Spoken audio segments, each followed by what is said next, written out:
va être réservé des monuments historiques et des choses comme ça. Mais en général, les papiers étaient petits. On a commencé à faire des...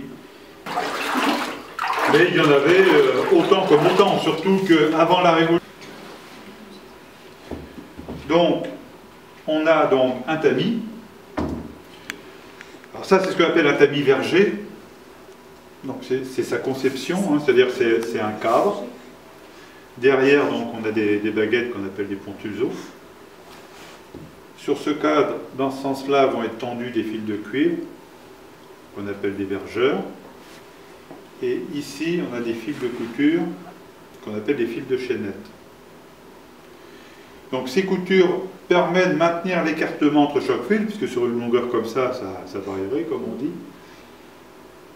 Et puis, en même temps, ça permet de coudre, je ne sais pas si vous le voyez, ça permet de coudre en même temps la toile au pontuseau. Donc on a une toile qui est bien rigide, bien plane. Récupérer la fibre. Et là, donc, la feuille va se former.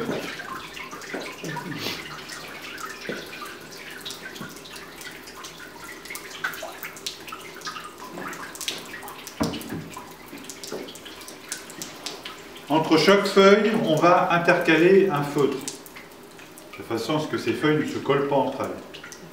D'ailleurs, chez les Antoinette Poisson, vous voyez, la façon dont ils impriment, il n'y a qu'eux qui font ça comme ça, parce que normalement, on n'imprime pas comme ça.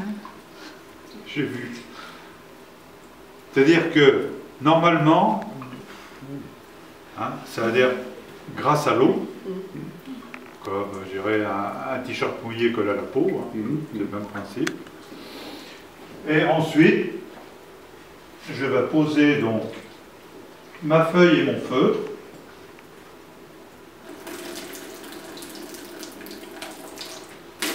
Hop. Et voilà.